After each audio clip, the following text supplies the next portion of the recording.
Instead of focusing on winning arguments, we're teaching the basic fundamentals of sales and marketing and how we can use them to win in the world of politics, teaching you how to meet people where they're at on the issues they care about. Welcome to The Brian Nichols Show.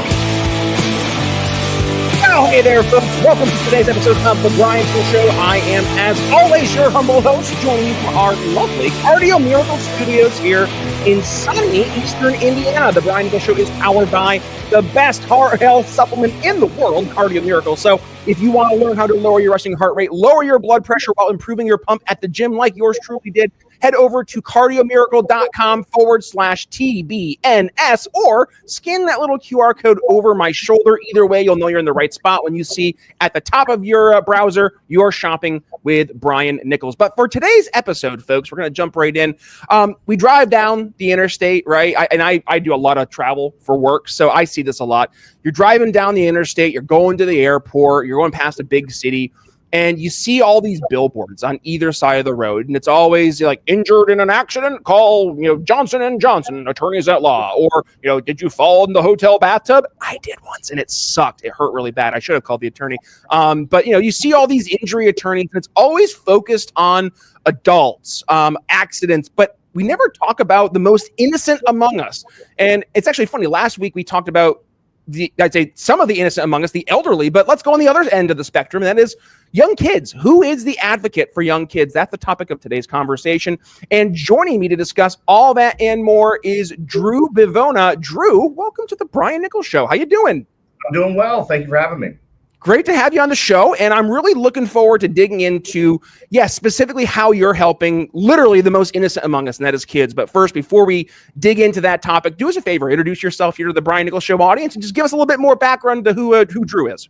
Yeah, sure. So I'm Drew Bivona. My practice is Bivona Law. We're based down here in Houston. Of course, we practice all over the country in the state of Texas. I'm a previous foster parent, adopted my son, me and my wife, last year. Before that, I was a Navy, I am a Navy veteran. I served 6 years, enlisted, active duty. I'm from Louisiana originally, went to LSU, but now I reside in Texas. How is Texas, by the way? I mean, you're in Houston, so I'm assuming you're either a Cowboys or a Texans fan? Yeah, more of a Texans fan down here. Okay. Texas is a great state, especially Houston. It's a very large, diverse city. A lot of cultures here, great food, easy to travel from here. Really enjoy living here. I've been here about 11 years. That Dash market, I work a lot in the business communications telecom space, and the Dallas, Austin, San Antonio, Houston area is just, I think it's going to be the next big hub. I mean, if my gut goes the way I think things are going to go, I think New York City is going to start the slow, I think it's already started the slow decline, but I think it's going to start to really expedite that process over the next few years with the changes happening there politically. I would dare to say that Dash market in Texas, I think that's going to become the next financial hub for the United States. That's my gut, at least. Yeah, and Dallas has made a lot of progress on the financial side. But down here in Houston, we're more focused on business, international business, especially oil and gas. But Austin's growing when it comes to Tesla, chip factories. There's a lot of business that's booming in Texas. And who can blame them, right? I mean, I grew up in upstate New York. I saw the writing on the wall. Like, the only jobs that were really available in New York State were either going to be something in healthcare, something in government, something in education, and if you were lucky, maybe something in like a nonprofit healthcare space. Other than that, unless you're in the city actually doing finance, there was not much in the state. And I lived in Philadelphia for just shy of a decade. Same church, different pew, right? And I actually lived in the city at that point. But moving out to Indiana, it was an eye opener. It just when you have less government in the way, it gives you the flexibility to do a lot more stuff. And you look at Texas. Texas is the perfect example of, hey, when you let people just kind of do their thing, all of a sudden, what you have in the Dash market happens, where it turns into what inevitably I think is going to become the next financial super capital of the United States. Mm-hmm. Mm-hmm. Well, no, I agree with you. Cool. Sorry, I could go on about Texas. I'm a Cowboys fan, by the way. That's why I'm particularly invested in. That's all right. In I know everybody has their cross to carry there, Drew. So okay, let's talk about kids, because this is something I teased with the show intro. Kids, and I'm a dad now, it matters a lot to me. It did before, but now it's personal. And I am always looking at everything in terms of like, how will this impact my daughter, right? So I know that I'm invested in my daughter's safety and her future and her protection, but unfortunately, there are bad people out there, right? And it's on good people to stand up and fight for kids, but we never really see the commercials, right? We never see the billboards on the interstate talking about, kid hurt or, injured or something bad happened to them, call attorneys at law, right? You don't really see that. But you've planted a flag in a unique niche where you are a lawyer out there helping specifically kids. Talk to us more about that, Drew. Yeah, I did this. I started this brand about 4 years ago to focus on helping injured children. And that's all of our marketing efforts. That's our social media content. That's what we focus on instead of the traditional motor vehicle accidents and workplace injuries. Why? I did it for two reasons. Number one, I kind of, discussed that at the beginning. I've always had a soft spot for kids. My mother's adopted. Her sister was adopted. We wanted to adopt a child, my wife and I. I've helped create a couple of programs here in Houston that are focused at kids. So it's been a passion of mine. But secondly, there was a business reason. In Texas, it's a very oversaturated market when it comes to motor vehicle accidents. Those billboards that you were talking about, those commercials on TV, there are some big pockets, some kind of legacy actors in Texas that can outspend a startup, that are out marketing a startup. So I thought about what can I focus on? What niche of this market can I focus on where there's no competition? And that was kids. I still have no competition when it comes to my practice area. And that's really helped not only grow the firm, but also help families and help kids. So it's kind of been two rocks. Was it? Two birds, one stone. So help me understand this. You found the niche. You said there's not really much competition. You started to find success. That would lead me to believe, okay, that people, outside of your niche, there's other folks who are looking in saying, well, Drew's having success. Maybe we should jump into this space. Why not? Why are you still kind of like the only fish in this pond? I think there's two big reasons. Number one, the brand that we've created is very genuine. You can tell we don't do marketing efforts that talk about how much money we got for a child. Those classic kind of ads that you've always seen. The content that we make is meant to educate families on the rights that they have and the rights that their children have, and also let them know that there's a helping hand. So that genuine side is hard to recreate. And secondly, there's not a lot of money in it when you look at it in the classic lens. The reason that traditional law firms are going after 18-wheeler accidents is because they can settle cases for millions of dollars. And that looks very attractive to the books, right? What we are trying to do is not focus on just getting cases that are going to make us rich. Helping people, and through helping people, we'll have volume. And through that volume, we'll be able to make a lot of money, which is great for the business, but help a lot of people at the same time. So I think that the kind of barrier to entry for a lot of firms is the lack of willingness to start on small cases instead of going for the whales. Drew, there's an article that your team had sent over to me before we got started here today, and it was talking about a Houston mother who was looking for stable housing and an income, was arrested after her daughter was kicked out of elementary school. Can you give us a little bit more background of what's going on here with this story out of Houston? Yeah, and that was a really sad story. This mother, she has some chronic illnesses. And she is kind of habitually homeless, if you will, not because she's not working, because she's had lots of jobs, but because of her illnesses, she'll get fired. So she was living kind of Airbnb to Airbnb, trying to provide for her daughter and herself. She was in a particular Airbnb, and she was in a certain district where her child was, but then she had to move to another Airbnb. And she tried to set up transportation through, school buses. It's the normal stuff to get her child to school. But the administration wasn't working with her. They wouldn't return her phone calls. They didn't want to modify a bus route or put her on a different bus. So they just unilaterally kicked the kid out. They said, she had too many absences. Just kicked her out. And she was very, very upset, obviously, because she's trying to do all she can do. She wants her child to get an education. And the school said, no, we just don't want your kind here. And it was very, very sad. The story was in NPR. It was horrible. Unfortunately, though, public schools across the country, especially in Texas, have a lot of legal protections afforded to them. They have a lot of immunity. They're able to do a lot of things that private institutions can't do. So what was the outcome of this story with the Houston mom? Legally speaking, we hit a roadblock. The Fifth Circuit down here, the way the law is set up, there really wasn't a lot of recourse on the discrimination side, which is how I framed it. They basically kicked her out because they said, we just don't want to deal with you. We don't want your kind here.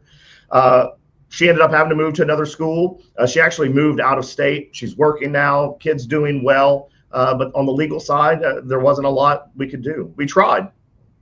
So, I guess, do you have any idea what the mom's up to now? Like how the kid's doing?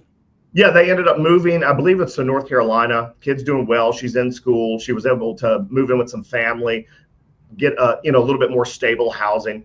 They're doing well. How would you remedy this outside of the reactive standpoint, right? Because part of what we like to focus on here on the show are tangible solutions. And it's one thing to have a reactive solution or a reactive outcome based on something negative happening. I like to, in my sales world, I steal this from my old sales mentor, Victor Antonio. He's talking about blocking objections, right? So the objection is going to come up. Let's just preemptively, lead that in like, hey, I know pricing is going to be an issue. So, hey, Mr. Prospect, usually we'll hear some folks say, hey, your price might be a little high. Well, here's why our price is a little high relative to our competition, right? And you're addressing that objection before it even comes up. So I guess with all that being said, like looking at you specifically, right? Like what are some solutions you would recommend that would help block this from even being an issue, or at least try to take on the issue? Yeah, it's really a policy issue. There should be policies in place across the country, but let's just say Texas for now, where an elementary school cannot unilaterally dismiss your child.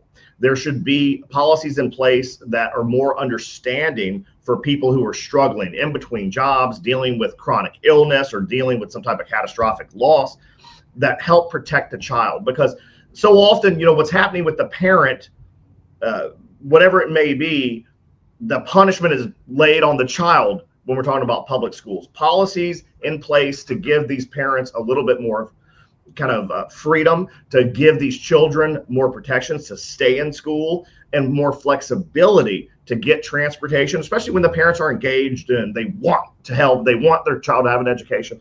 It's really a policy issue. If you're a new parent, you already know the feeling. Running on maybe 3 hours of sleep, chasing your kid before the coffee kicks in. It's like you're constantly in survival mode. And even if you do find time to eat clean or sneak in a workout, your body's just not operating at full speed. Stress, sleepless nights, and poor nutrition tank your nitric oxide levels, leaving you sluggish, foggy, and unfortunately snapping at the people you love the most. And trust me, I've been there. That's why I started using Cardio Miracle. That's a clean nitric oxide blend that supports energy, circulation, and mood with no caffeine crashes or stimulants. Just ingredients like organic beetroot, CoQ10, and L-arginine that naturally help you stay present, productive, and powered through parenthood. Trust me, this stuff helps you show up for your family. So, scan the little QR code over my shoulder, click the link in the show notes, or simply head to cardiomiracle.com/TBNS to give it a try. And by the way, when you go to cardiomiracle.com/TBNS, you're going to get a discount automatically applied at checkout. Just look for the little note saying you're shopping with Brian Nichols at the Cardio Miracle homepage. One more time, that's cardiomiracle.com/TBNS. And now, let's get back to the show. So, Drew, one thing that my audience likes to focus on is meeting people where they're at on the issues they care about, right? We find that's the most effective way to communicate our values, our opinions, our beliefs to your average person. And it is unfortunate, as you mentioned, that kids are not prioritized. And it could be financially based, it could be otherwise. But if we were to look at outside of public policy, but more from a cultural standpoint, what are some actionable steps you would recommend to folks to take today to start to prioritize kids in our society versus where the dollars and cents go? And by the way, like a little added context, this could be in other areas beyond like the legal recourse. Like, I mean, I see this in pediatric cancer research. My young cousin had a very rare form of cancer. And when you look at how little pediatric cancers are funded in research relative to other adult big people cancers, right? It is staggering. So, I mean, this is a social issue culturally across the board. What would you recommend are some actionable steps to address that? I think number one is to hold these childcare providers accountable. And I'm talking more about in the private setting. We're talking about the brick and mortar daycares, the after school programs, not the public setting. Right now the policies are what they are. The laws are what they are. And so often, our children get injured in these private settings. And as parents, we say, oh, well, it happens. I guess it was an accident. What do I do? That's why we've been trying to educate parents that these children have claims. And what I'm trying to do across Texas, until there's policy changes, until there's more stringent ways to hold these childcare providers accountable, I'm holding them accountable via the legal process. And it doesn't mean running out and suing everyone. We're not trying to, turn some simple accident into a lawsuit, because simple accidents happen with young kids. But those situations of negligent supervision, negligent staffing, no policies or procedures, these, inappropriate touchings, things like that, negligent training or no training.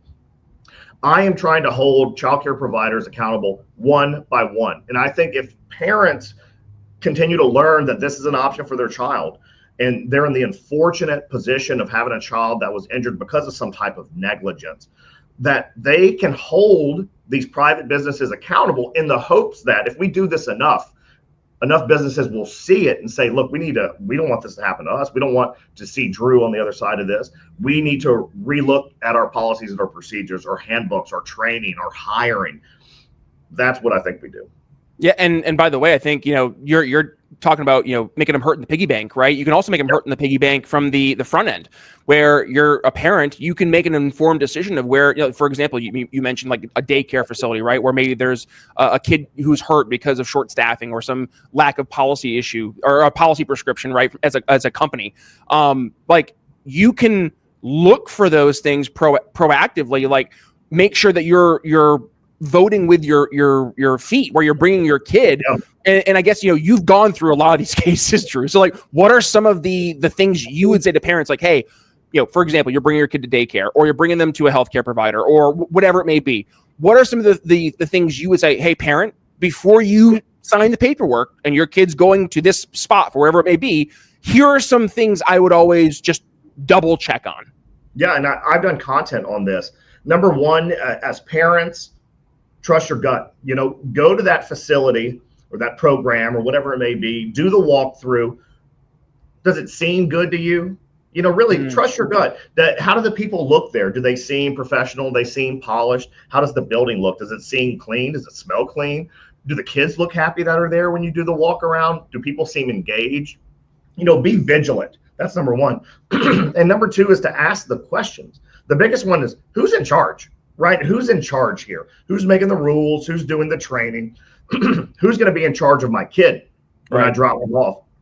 Secondly, thirdly, how do you reach me? How are we going to contact each other? If there's an emergency, are you going to make me have a third-party app? Are you going to text me? Are you going to call me? Do you have more than one person to call? And if I'm having an emergency, who do I reach out to? Those are really the three big things: the communication, the trust your gut, and to know the hierarchy that I tell parents over and over again. The last thing really is, what happens if there is an accident? What are the reporting procedures? In Texas, if your child is injured in a private setting or public, you have 24 hours, a window that you're supposed to receive notice on what happened, why did it happen, where did it happen, who was there. So often, and we just signed a case up like this week, so often kids are injured, severely injured, and the childcare provider says, well, we don't know what happened. Like, what do you mean you don't know what happened? Like, you're in charge of my 2-year-old. It's your job. It's your job. Like, how are they severely injured and you are just all shoulders? I find that offensive. As a parent, man, it makes me angry. And this is going back to the cultural part that I was raising up earlier. Like, this is why I don't know what it is about having a kid that just it creates visceral rage when I hear stories of abuse or negligence or outright, parents just neglecting their children. And I don't know, I see that person and I'm like, what's wrong with you? Like, you're a parent too. Why don't you have this feeling that I do when I see a kid taken advantage of or harmed? Like, there's that one horrible story, Drew, where the mom left her kid like in her bedroom and went on vacation for a week and her kid died from starvation. I got so angry. I had to like stop reading that story 2 or 3 times because I was getting viscerally upset. And anytime I see those horrible stories in the news about like a kid getting harmed or hurt or killed, I have to look away. I have to stop reading because I instantly put my kid in that child's position because I'm a parent and I see it. But like, again, I don't get why there are so many other, not just parent or adults out there, but parents who they just don't care or don't seem to be aware. What are your thoughts? I think it's a cultural issue. There are a lot of great childcare providers out there. There are teachers in public schools that really care. There are daycare providers that really care. And there are some people that look at it as just a job. You know, hey, you gave me money, so I'm going to give you a service. Doesn't really matter how the service is. It's what you paid for. This is what I'm going to give you, right? This is the hamburger I'm going to give you. You bought it. You decided to buy it, whatever. And that kind of mentality where, you know, hey, it's just a job for me. I'm just going to do what I'm going to do and I'm going to go home is so harmful for children because children are so innocent. They need people that have a little bit more empathy, that care, that are going to keep them safe and that didn't just take this as a job. Yeah. Well, and right there, like, it's not just a job. This is a little life. Like that. I think that's the part that also gets forgotten. There's a lot of people who just go into work and it's just a job, right? Just going to work.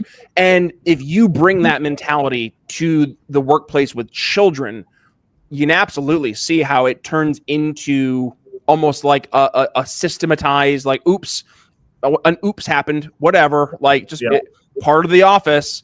And that's dangerous. That's scary because you really can't have oopsies with kids, right? And if there is an oopsie, my expectations would be it would be very much looked into and very sternly addressed. Just like I used to work up in upstate New York, there was a mental health facility, and we would deal with patients who had severe disabilities.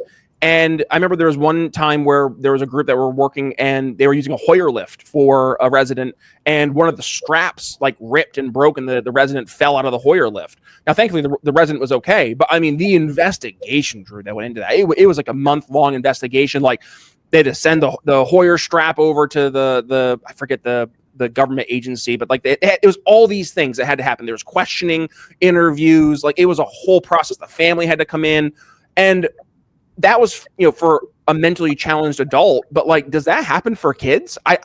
My gut's telling me based on our conversation today, not really. Not so much. You know, there is an arm of every state, like a CPS, right, or a Department of Family, Child Services, whatever it may be, that is there to look into allegations of abuse. Of course, just like any government agency, they're usually understaffed, underfunded, overworked, at least when it comes to children, so they can only do so much.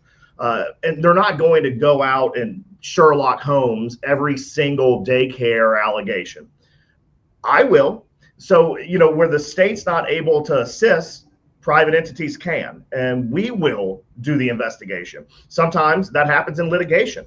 I'll sit down in a deposition and talk to these childcare providers and talk to the managers and say, how could this happen? What was the training? What do you mean all the training happened in 4 hours on a Saturday and then they were cool to go? And what do you mean the camera hasn't worked since last year? And what do you mean somebody else got injured on the same piece of playground equipment, but y'all never fixed it? Right? It's kind of up to me to try to get closure for the family, try to find out what happened, and hopefully motivate other childcare providers, or at least the one that I'm suing, to do better in the future. Does it feel like your office has quietly turned into a mini call center? I mean, you didn't plan for it, but between the customer service calls, the sales follow-ups, and team check-ins, the phones are ringing nonstop, and you're stuck managing it all with a setup built for 2012. And that's what I call the accidental contact center. And it's more common than you think. Level 365 makes it easy for you to level up. You'll get call routing, full call history, Real analytics without buying some massive contact center platform. It's plug-and-play simplicity for businesses that suddenly found themselves taking way more calls than expected. If that sounds like you should check out Level 365. And the education part, right? Like, this is why conversations like this, the content you produce, it's so important, because you as a parent need to be aware of what's happening, right? Like, you need to be aware of what things to look for, what questions to ask, and what red flags to look out for. And the reality is that your kids really can't communicate what they're experiencing in ways that we can. So it's on us to make sure we're putting in the due diligence and the extra effort to make sure we're putting our kids in positions where they are safe. And like, I'll just tell a story. Like, my wife and I, we were going to bring my daughter to a daycare facility, and you talked about trusting your gut, right? Like, we walked through and I was like, nope. Like the people who were in charge, smelly, gross, obese. One lady had a beard. Like, I just, no, sorry, not for my family. Walked into like the toddler room, all the kids just kind of sitting there, like not really doing anything. And like, I'm not trying to be that parent who just like, my kid's amazing. My daughter's so high functioning. She's 2.5, and she like has conversations with 5-year-olds at their level, like at the park. It's very interesting to watch happen. And parents would be like, oh my God, is she starting kindergarten? I'm like, she's 2, bro. Like, I'm sorry.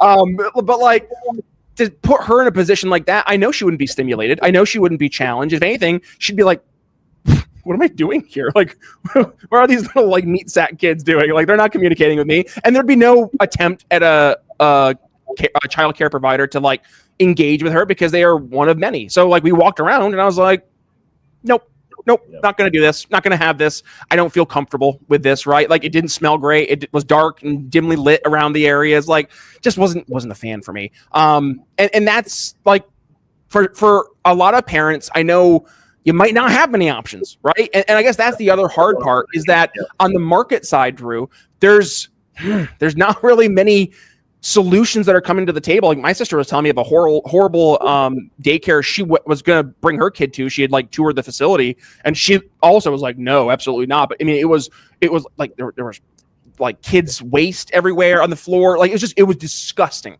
And it was because like it was full. It was so full of kids because there were such little options, right? Yeah. So like, how do you think we might be able to inspire, more, not just more providers into the market, because obviously just more doesn't equal better, but actually like incentivize good childcare options into our market? What would that look like, do you think?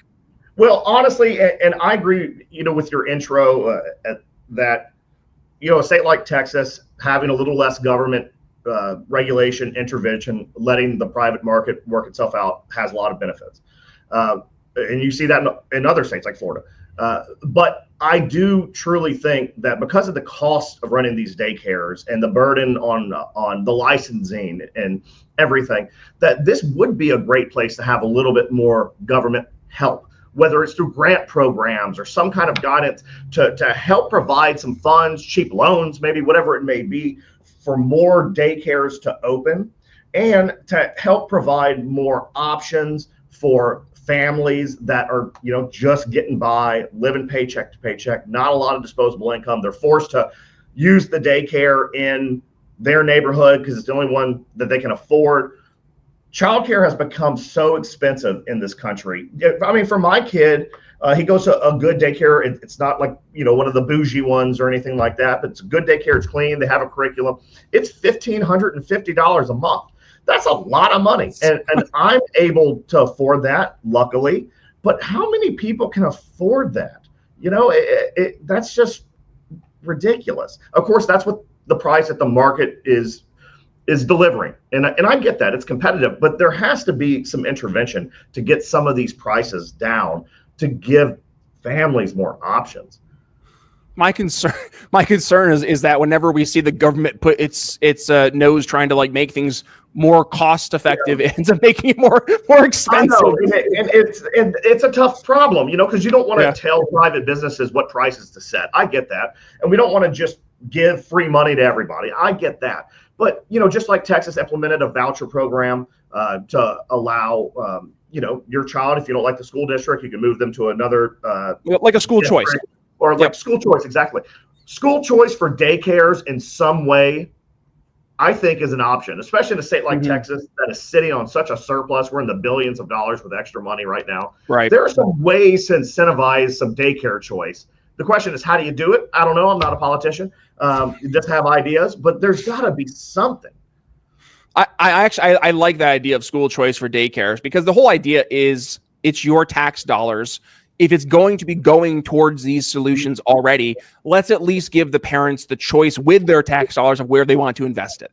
Now, obviously, you're going to have the public institutions who are going to fight back, kicking and screaming, because that's our money. like no, and it's not your money. It's me, the taxpayers' money. You just happen to have had a monopoly on this specific service in this geographic area for a long time. So you got used to it just being funneled to you. That's the difference. Now you actually have to provide a service that it meets the expectations of what my dollars and cents are going towards. So you don't fulfill that side of the contract. Guess what? I'm going to go somewhere else, which I think going to the daycare side of things, that would help a lot, right? Like you would as a parent now have the ability not just to more effectively like go to a marketplace and actually have a true choice, because it's not coming out of your traditional income, but now it's coming from the school choice, the daycare choice allocations that are your tax dollars to begin with. Okay, here you go. Now invest this towards where you think your kid's going to get the best education, the best experience, the best service, the best, the hands-on one-on-one attention with a provider, like all those things now as a parent, I can shop for. So, hey, you're not a politician, Drew, but I think that's a really good solution. Yeah, well, hey, I'll keep talking about it. There you go. So we're expecting a Billova campaign for Houston at some point here. Is that the idea? No. I'm not running for any kind of office. No Billona campaign. Okay. I love politics. I'm a big news junkie. I'm not a sports guy, but I'm just going to keep helping children this way, and I'll let the politicians be politicians. Drew Bivona, it's been a lot of fun. We're getting towards the end of the show. What we like to do here at the end of the show is a little part called Final Thoughts. And the idea just being, what would you really like the audience to take away from today's episode? So I'll let you bring us home. What would you have as your final thoughts today, Drew? My final thought would be to remember that your child has rights. The rights are the same as your rights. And there are voices out there, especially me, that are there to help your child, protect your child, and hold bad actors accountable, especially in this culture, in this time of age. We want to hold people accountable when they do something wrong. Adults get held accountable all the time. We should hold them accountable when they hurt kids. Drew Bivona is bivonalaw.com. We will include all those links in the show notes. I really enjoyed today's conversation because it is so important for us to approach things, really looking at who can we most effectively help, but who needs it the most. And in this case, I always say it's the folks who literally are the most innocent amongst us. And it's going to be the young kids, right? And I would argue, back to our conversation last week, I would say it's also the elderly, right? Like if you're over the age of 85, even if you're in Congress, I think you might need to say, okay, grandma, grandpa, it's time to come sit down, right? Like you need to reel it in. It is, we've lost this social expectations. It's very interesting to see, like, going back in time to like the 50s and 60s, even like what the expectations were from a societal standpoint of how you were supposed to support your family, and like, how you were supposed to take care of kids. Like, the grandparents were there to help with the kids, and vice versa as you get older. And a lot of that just seems to have been outsourced recently. I think that goes to why we've seen a rising cost in healthcare, especially in like elderly care, nursing homes, and then on the flip side, rising costs in daycare. So, how do we solve it? Lots of questions. I think we outlined one tangible solution today. So, hey, politicians out there, maybe we should start looking at a daycare choice. Here's what we'll do, Drew. I'll reach out to my good buddy, Corey DeAngelis, who I actually think was one of the main leaders there in Texas to help get the school choice movement going. He's been going around the country doing this state house to state house. So maybe he can start leading daycare school choice. We'll see what we can do. That'd be great. I'd love to talk to him. Good stuff. Bivonalaw.com. Drew, where can folks go ahead? Do you have any social medias or anything that folks can go ahead and follow? Lots of content on Facebook, Instagram, YouTube, TikTok. It's all the same. Bivona Law. That's the handle on all of those. All right, folks, I think we're going to go ahead and put a pin in today's conversation. You can go ahead and check all of our Brian Nichols Show content over at either your favorite video platform like YouTube, Rumble. We also upload the video content on X, Spotify, that's a new thing, and Facebook. Or if you like to take your podcasts on the go like I do, you can head over to Apple Podcasts, Spotify, YouTube Music. I like Podcast Addict, wherever it is you consume your podcast. Just either way, whether it's video or audio content, hit subscribe, hit that little notification bell, and of course, we have over 1,000 episodes here of the show. So dig through some of the archives. I guarantee at least a handful should leave you educated, enlightened, and informed. As for yours truly, you can follow me over on Facebook, Instagram, and Twitter at @BNicholsLiberty. And one more time, the Brian Nichols Show live streams on Mondays, Thursdays, and Fridays at 9 p.m. Eastern over on X, Facebook, YouTube, and Rumble. So make sure you, again, hit that subscribe button so you don't miss a single time we have a brand new episode going live. Drew, any final thoughts or words for our audience before we say goodbye today? Hey, I hope everybody has a great holiday season. Thanksgiving's next week. Stay safe out there. Be nice. Amen. All right, folks. Well, thank you for joining us. And with that being said, we're going to go ahead and say goodbye. Brian Nichols signing off here on the Brian Nichols Show for Drew Bivona. We'll see you next time. Thanks for having me. Thanks for listening to the Brian Nichols Show. Find more episodes at briannicholsshow.com.